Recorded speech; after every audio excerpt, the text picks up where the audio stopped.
in any classroom environment, there are always those that are everyone's on a continuum from being really capable and strong already, or having some strengths in that subject area or in that skill area, and those that are not so strong. Well, by putting people in groups, this is something we've been doing for years. The weaker ones get to lean a little bit on the stronger ones, and they get to support each other in the work they're doing. In the end, however, you get to the fifth component, which is it's not enough to teach and expect learning.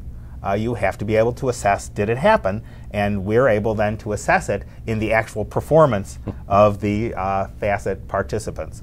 We do a variety of different kinds of things. I'm a big proponent of experiential learning, and one of the things that I try to get the students to do is to take what they are learning and to put that into their everyday life. So everything that we do is a focus on applications, whether it's making a video of yourself, but again, it's not just making a video of you. It's not about you. Right? It's about taking what you know and applying it to your life. So we say you can do that in a variety of different ways. Some students choose to do these videos. Some students choose to write about their family. One of the things that we encourage them to do anytime we ask them to do a project is we say, I don't really care what the nature of this project is. You select the project that's important to you, because if you select a project and you apply it to your life, then you're going to process it even deeper. So we say this is going to be one of the few times in your life when you're going to actually choose what it is you're going to do after you leave here for the rest of your life. People are going to be telling you what to do. So we say use this time wisely. When you're dealing with students who don't really have full confidence in going to the university, and so many of the IU South Bend students are first generation students who are doing something that nobody else in their family has done. You can't take a machete and cut them off at the knees. They're not going to respond very well to that kind of approach. You've got to build on what they do and take the positive in what they say and build on the positive. Now, of course, sometimes they say silly, outrageous things, and you have to find a way to sort of calm that down, as it were, and go on to something else without making them feel bad about having taken a chance by participating in the discussion. Actually, in education, we probably don't lecture a whole lot at all. Okay. We do a lot of group work and a lot of roles playing and those sorts of things. However, when I'm working with the students in the Summer Institute, most of them come from the anthropology, history professor, that field, where a lot of lecturing occurs. And I do an entire session on cooperative learning and how you break people into groups and how you work through that process with them. And it really is out of their box. And so they enjoy it and they try to think about how they could do that in the classroom. But it's different from what they've been using. One of the norms in the college classroom, which I think a lot of faculty members don't realize, is students don't really have to pay attention. What they have to do is they have to pay civil attention, which civil attention, according to sociologists, means you have to create the appearance of paying attention. So if you nod your head at appropriate times, you look like you're writing something down, like as if you're taking notes. They could be writing, "Howard is an idiot. I can't wait for this class to end." But it looks to me like they're taking notes, so they're paying civil attention. And part of the reason they can get away with that is because, unlike high school, we typically don't directly question students.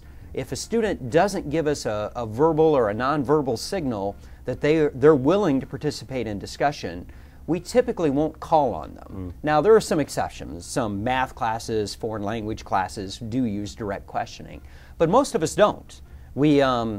We're afraid of offending the students, and we sort of have this unspoken agreement. I won't embarrass you, and I won't give you too hard of a time if you don't embarrass me and you don't give me too hard of a time. So that enables students to get away with not participating.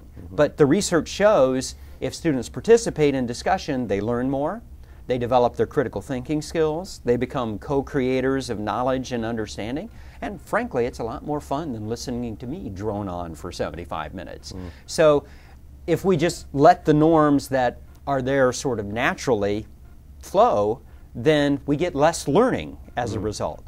Now, if we actively decide, all right, that's not going to be the norm in my classroom, we're going to do things differently. You're not going to get away with just paying civil attention. You're going to have to be engaged here. And we need to figure out how do you do that in a way that draws students in rather than puts up their defenses. As Roy was talking about, there are certain ways that might work at an Ivy League school that don't work at IU South Bend or IU PUC, right? So you have to determine, how do we get them engaged? How do we change their assumptions about what is the norm in the college classroom? What are the expectations of students? And that's sort of the thrust of today's MAC lecture. Great. And I'm also doing some work in service learning and how to incorporate a service project or put together a service learning component in a couple of my courses. And what does service learning mean? Well, it means that you work with a community partner and you teach your students through serving. It's learning to serve and serving to learn. And so it's not only volunteerism, but it's also having them working with the community partners so they better understand the classroom information and then also are giving back or giving to the community as part of the learning experience. Well, as an instructor of language, teaching is a social act, and that has all of the aspects of the individual one-on-one, the idea of how do you gain knowledge that makes you a better citizen. And so, as I tell my students often, if you lock a kid in a room and don't talk to them, they have no language. So this is absolutely a social act. And that means attempting to disclose oneself, attempting to make an effort to understand what goes on in someone else's mind. And so I really think that social is the only, in its myriad possibilities, is the way I would talk about my teaching philosophy and everything I do. Yeah. I'd say there are certain general principles. One is listening to the students. This is a very fundamental thing. If you don't pay attention to what is giving the students trouble, then you have no hope of improving as a teacher. So you have to listen.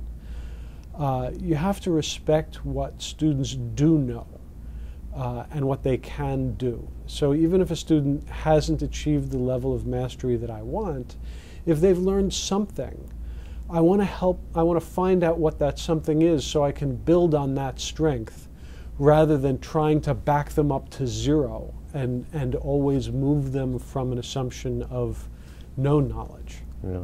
So in law school, I got very used to Socratic method, and when I started teaching back in 1997, I tried to bring that sort of a teaching style with me, and I had a lot of conversations with Stacy, being that she's an ed psych, about effective teaching and assessing learning. And I truly, genuinely care if someone learns. When I was teaching swimming as an adult after I was married, I came home from one of the sessions, and one of the students had gone from that phase of standing on the bottom to being able to put face in the water and then float free. And I went home and I remember I said to my husband, there's something magic in being able to do something and somehow convey that in a way that someone else can learn to do it. And so that's just deep in the center of me. And I think my students know that.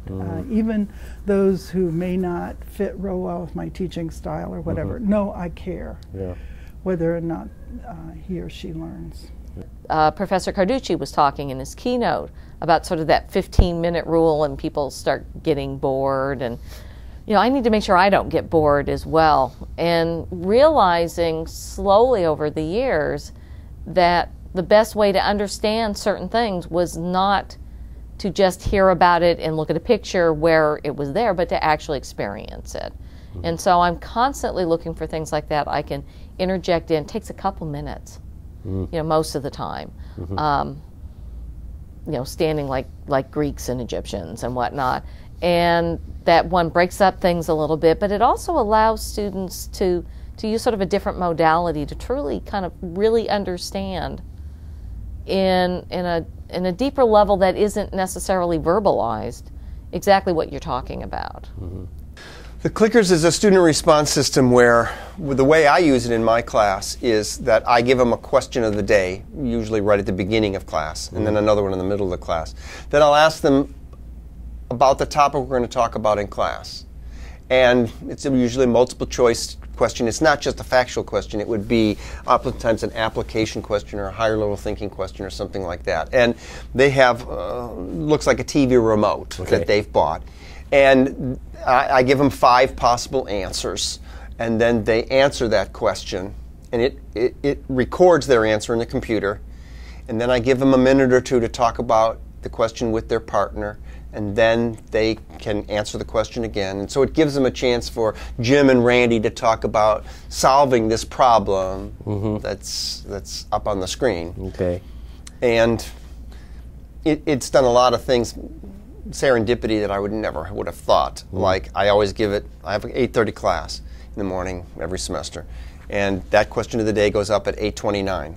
I never have any problems with people being late anymore because they knew they'd lose points if they're not there on time. It also, they learn right away because the question of the day for today is about the material we're going to talk about in class today, not about what happened last week. So you've got to come prepared to class to discuss things. And it's really changed how I do things in my class. And I've shared it with hundreds of colleagues. And a lot of them have adopted it or done some things differently based on what they've learned from that. When you're teaching politics, of course they come in with the idea that they don't know anything about politics, and so sometimes I would have them write their political biography the first day in class. Just tell me, you know, things. And so, yeah, they knew what their parents were. They knew they were Republicans or Democrats. They knew whether they had voted or not. They knew the names of candidates, or they didn't, or they hated politics or something, but they had a political biography, so they knew more than they thought they did. But certainly in election years and things like that, the level of interest and the interaction in class was much greater. But I think that one of the things Facet did for me was really to help me understand and appreciate the value of interactive learning, and also help prepare me to develop strategies that I could use in my classroom to get students to talk about things and be involved in the class. Yeah. You know, teaching is what I train teachers now at the university where I'm at as a science educator, and I started off and moved my way into higher education